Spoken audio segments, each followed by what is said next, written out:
Good morning, friends. Let's start with the. In last lecture, we have discussed about the electrical system, topic number 4, from the energy conservation and management. In last lecture, we discuss about the power generation in India and electrical sector in India, right? In this lecture, we have to discuss about the load scheduling,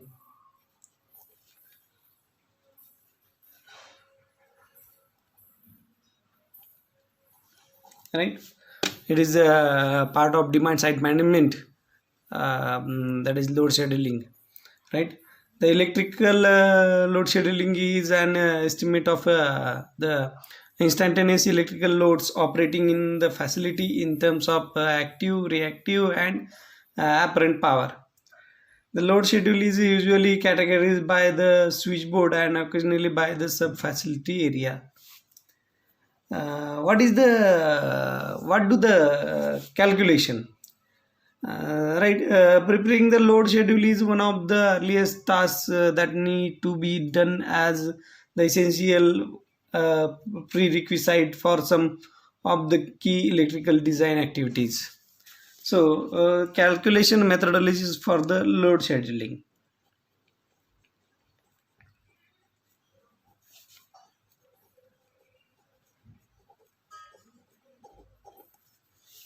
See here, there are no standards governing load schedules, and therefore, this calculations is based on the general expected industry practices. The following methodology assumes that the load schedule is being created for the first time and is also biased towards the industrial plants. The basic steps for creating load schedule are: first step, collect a list of the expected load schedule.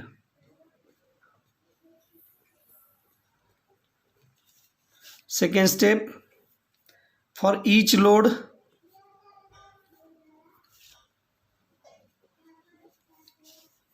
collect the electrical parameters.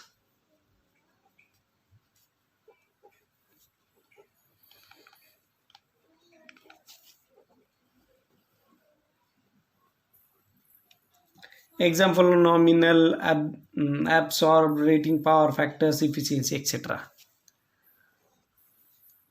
Then classify each load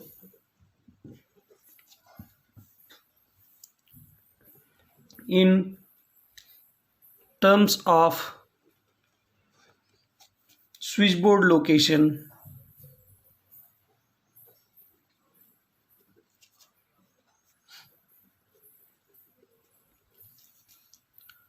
load duty, and load criticality.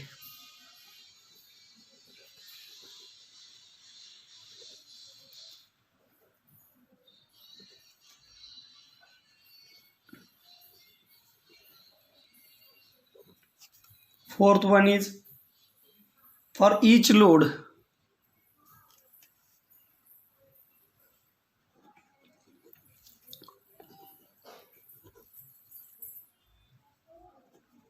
calculate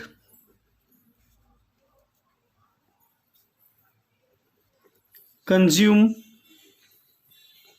load. Fifth step, for each switchboard and the overall system,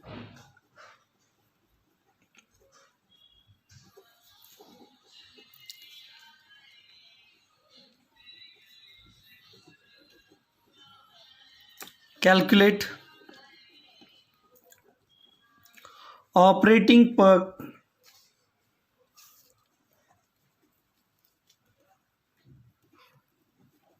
peak and design goal.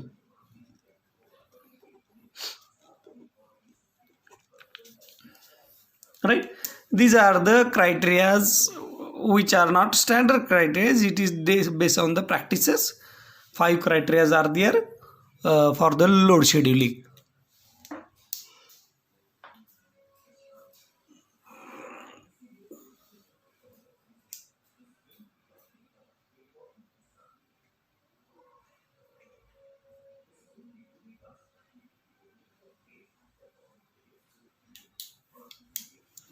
Then first criteria, collect a list of loads, right?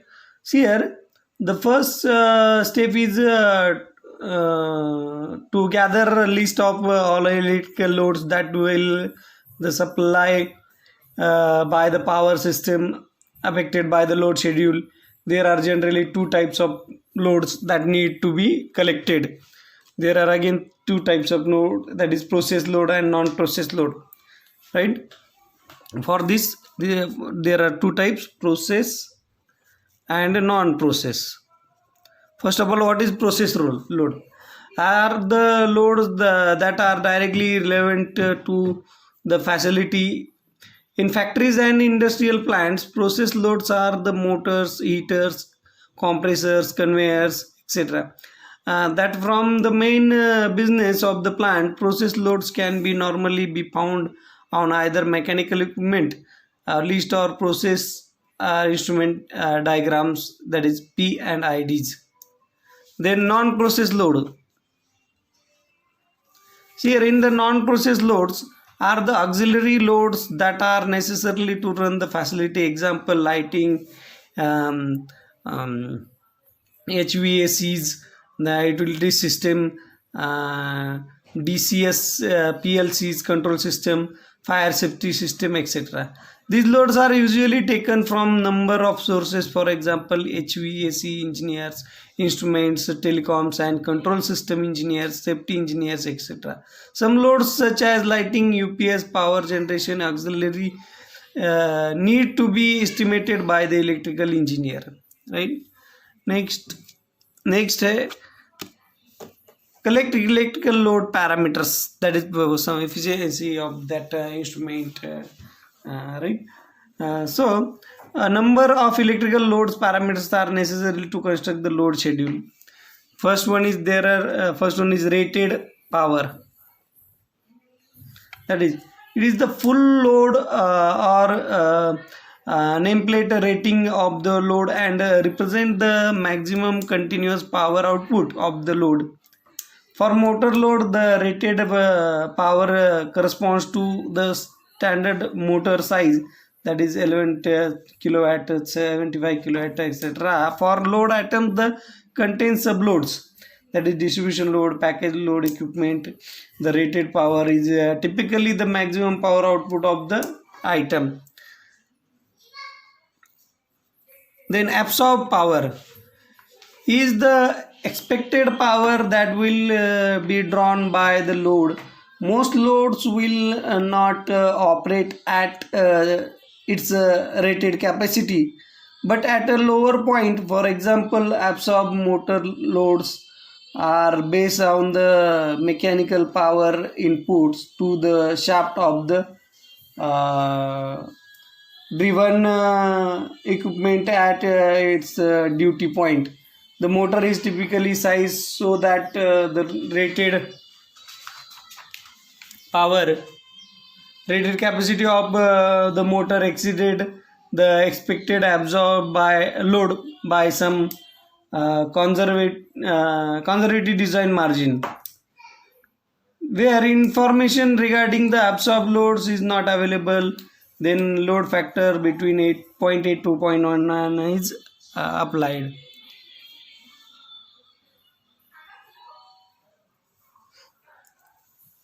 Power factor. See here, next is power factors.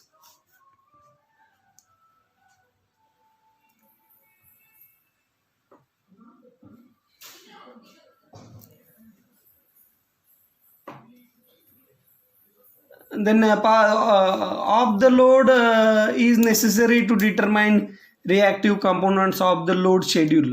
Normally the load power factor of null load is used, but the power factor at the duty point can also be used for increased accuracy. Where power factors are not readily available, then estimates can be used.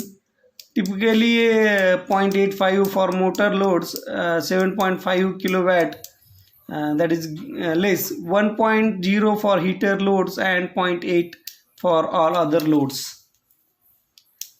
Then next, efficiency.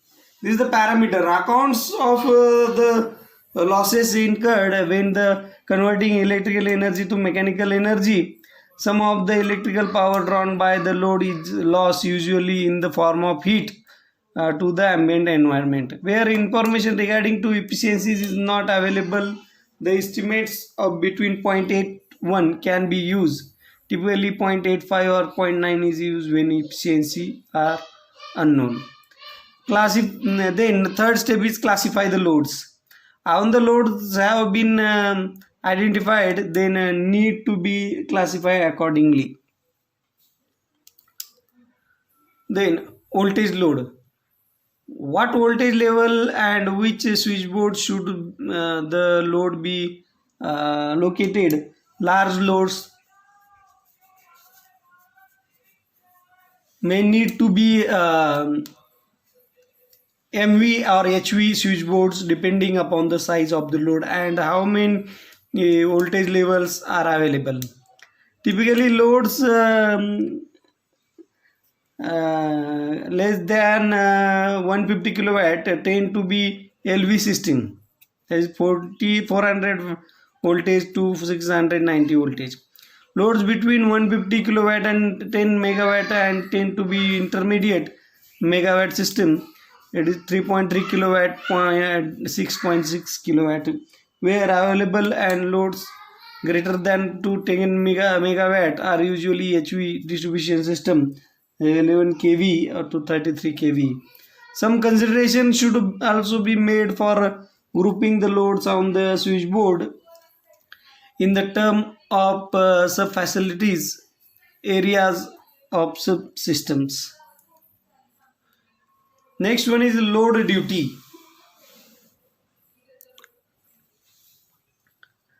Here loads are classified according to their duty as either continuous, intermittent, and standby loads. First, continuous loads are those that normally operate continuously over 24 hours period. For example, process load, control system, lighting, and small power distribution boards UPS system. Second, intermittent loads that only operate fraction of 24 hours period, that intermittent pumps and process load, automatic doors and gates, etc. Third one is standby loads are those that are on standby or rarely operate under normal conditions. For example, standby load, emergency system, etc.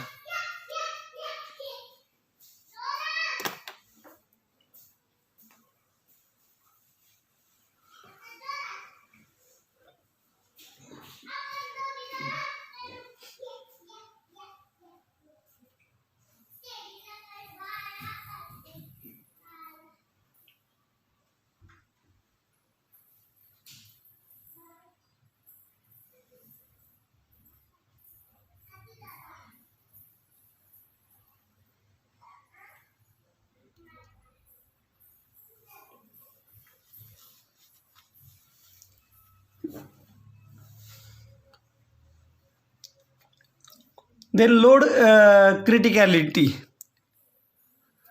These loads are typically classified as either normal, essential, and critical. Normal loads. Those are that run under a normal operating condition, that is main purpose load, normal lighting, small power, ordinary office and workshop loads, etc. Next one is essential load.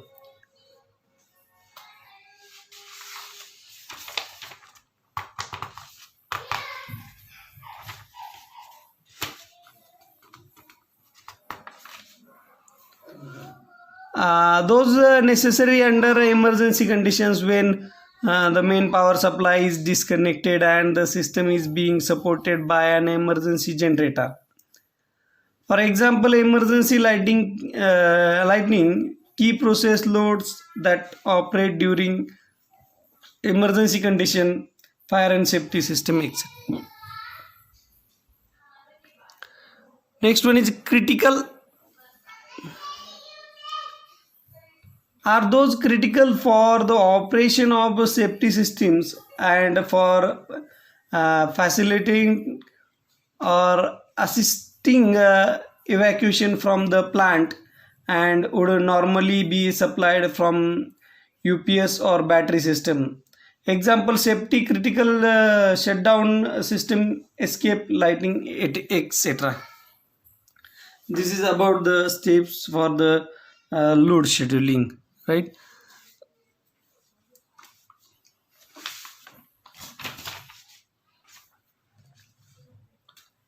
Next we have to consider next point, that is electric energy efficient electric motors.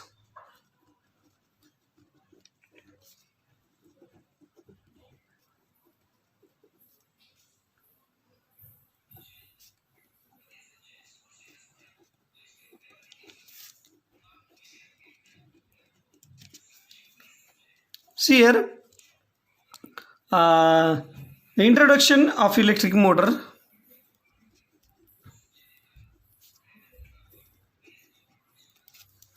There are two types of motors, that is AC motor or DC motor, major two types, right? That motor converts electrical energy into mechanical energy.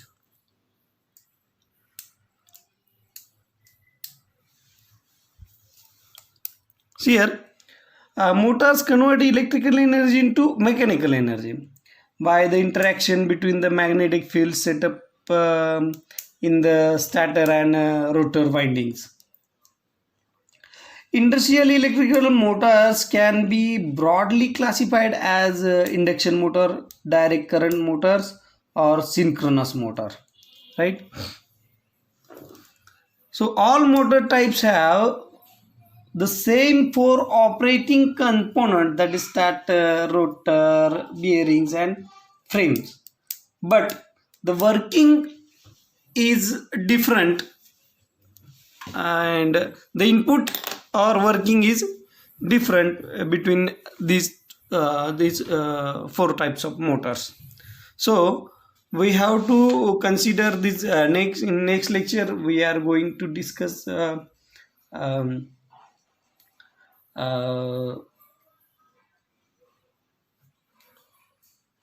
induction motor. In next lecture we start with the induction motor. If you have any doubt, please ask me on phone. Study hard. We'll meet in next lecture.